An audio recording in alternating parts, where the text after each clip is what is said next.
masak apa tu?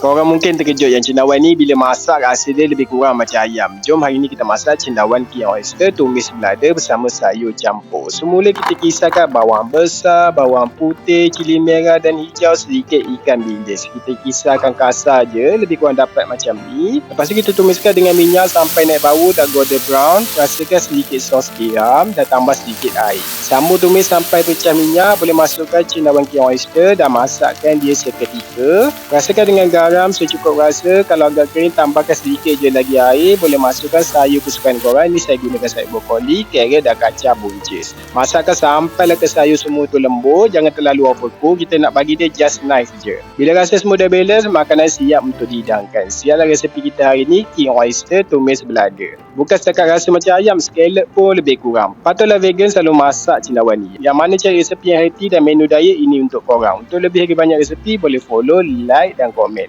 Jom makan!